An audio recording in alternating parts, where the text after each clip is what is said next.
ഞാൻ ഒരു വളരെ സെൻസിറ്റീവായ ഒരു വിഷയത്തിനെ കുറിച്ചാണ് ചോദിക്കുന്നത്. സ്ത്രീകളുടെ വസ്ത്രധാരണം സ്ത്രീ പീഡനത്തിന് കാരണമാകുന്നു എന്ന കോമന്റ് മുന്നേ റൈസ് ആയിട്ടുണ്ട്. അപ്പോൾ അതിനെ അനുകൂലിച്ചും പ്രതികൂലിച്ചും പലരും പക്ഷം ചേർന്നു. ചിലർ ഒരു പക്ഷം പിടിക്കാതെ ഒരുപക്ഷെ അതിന് വസ്ത്രധാരണത്തിന് ഇൻഫ്ലുവൻസ് ഉണ്ട്, പക്ഷെ എന്നെങ്കിൽ പോലും വസ്ത്രം ധരിക്കാനുള്ള അവകാശത്തെ റെസ്പെക്ട് ചെയ്തുകൊണ്ട് സംസാരിക്കാറുണ്ട്. ദീപ ഈ ഒരു വിഷയത്തിൽ സ്ത്രീകൾ വസ്ത്രധാരണത്തിൽ കുറച്ചുകൂടി ശ്രദ്ധ പുലർത്തണമെന്നാണോ, അതോ സ്ത്രീകൾ ഏത് നിലയിലുള്ള വസ്ത്രം ധരിക്കുന്നത് അവരുടെ സ്വാതന്ത്ര്യമാണെന്നാണോ സംസാരിക്കുന്നത്, അതോ ഇത് രണ്ടും അല്ലാതെ മറ്റൊരു രീതിയിലാണ് ദീപ ഇതിനെ അപ്രോച്ച് ചെയ്യാൻ ആഗ്രഹിക്കുന്നത്? എനിക്ക് തോന്നുന്നത് സ്ത്രീക്കാണെങ്കിലും പുരുഷനാണെങ്കിലും ഒരുപാട് അങ്ങ് സ്വാതന്ത്ര്യം നല്ലതല്ല എന്നാണ് എനിക്ക് തോന്നുന്നത്. ഒരു റെസ്ട്രിക്ഷൻ രണ്ട് കൂട്ടർക്കും ആവശ്യമാണെന്ന് വിശ്വസിക്കുന്ന ഒരാളാണ് ഞാൻ. നമ്മൾ ഈ സ്വാതന്ത്ര്യം കൊടുക്കുമ്പോഴുള്ള പ്രശ്നം എന്ന് വെച്ചാൽ എവിടെ ഈ സ്വാതന്ത്ര്യത്തിന് ഒരു വര വരയ്ക്കും എന്നുള്ളത് അടുത്ത ചോദ്യം മാറും. എന്ന് വെച്ചാൽ ഇന്നിപ്പോൾ ഞാൻ ഒരു ചുരിദാർ ഇട്ടിരിക്കുന്നു, ഇപ്പം ഞാനൊരു ജീൻസ് ഒരു ടോപ്പ് ഇടുന്നു, അതും എൻ്റെ സ്വാതന്ത്ര്യം. നാളെ ഞാൻ വിചാരിക്കുകയാണ് ഈ ടോപ്പ് എനിക്ക് ജസ്റ്റ് ടോപ്പ് വേണ്ട, ജസ്റ്റ് ഹാഫ് മതി, അല്ലെങ്കിൽ അത് ഞാൻ ഡിസൈഡ് ചെയ്യുന്ന പോലെ എനിക്ക് എന്തും ചെയ്യാം, എന്നിട്ട് എനിക്ക് അതിന് സ്വാതന്ത്ര്യത്തിൻ്റെ പേര് പറയാൻ പറ്റും. അപ്പം നമ്മുടെ സമൂഹം എങ്ങോട്ടാണ് മുമ്പോട്ട് പോകുക എന്നൊരു വലിയ ചോദ്യം അവിടെ വരുന്നുണ്ട്. അവിടെയാണ് ഈ സ്വാതന്ത്ര്യത്തിനോട് എനിക്കുള്ള ഒരു പ്രശ്നം. അപ്പോൾ എല്ലാവരും പറയുമോ ഞാൻ അങ്ങനെ വീണ്ടും കുലസ്ത്രീ ആയതുകൊണ്ട്. അതുകൊണ്ടല്ല, റിയാലിറ്റി എന്ന് പറയുന്നത് നമ്മൾ ഒരുപാട് സ്വാതന്ത്ര്യം കൊടുത്താൽ ലോകം എങ്ങോട്ടാണ് പോകുന്നതെന്നുള്ളൊരു കൺസേൺ എനിക്കുണ്ട്. എനിക്ക് 2 ആൺകുട്ടികൾ വളർന്നു വരികയാണ്. അവരെയും ഈ പറയുന്ന പോലെ ഞാൻ പറഞ്ഞ് പഠിപ്പിക്കുന്നത് എന്നും സ്ത്രീയെ ബഹുമാനിക്കണം. എൻ്റെ കയ്യിലൊരു 10 കവർ ഇരിക്കുകയാണെങ്കിൽ നീ അത് ഓടിപ്പോയി എൻ്റെ അമ്മ ഞാൻ പിടിക്കാം എന്ന് പറഞ്ഞ് എടുക്കണം.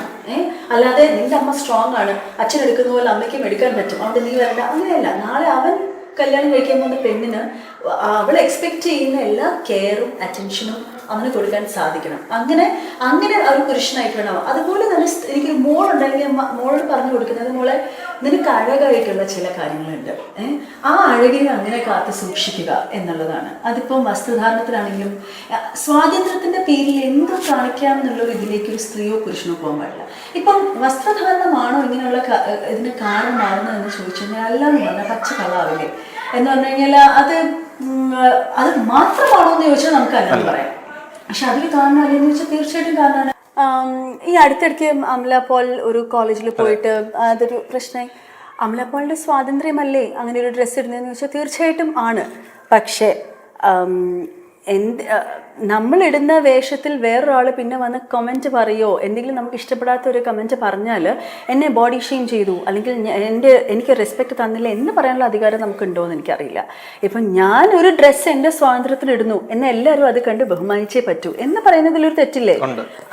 എല്ലാവർക്കും അവരവരുടെ ഒപ്പീനിയൻ ഉണ്ട്. എനിക്കുള്ള സ്വാതന്ത്ര്യം പോലെ തന്നെ വേറൊരാൾക്കും. അപ്പം അതാണ് ഈ സ്വാതന്ത്ര്യത്തിൻ്റെ പ്രശ്നം.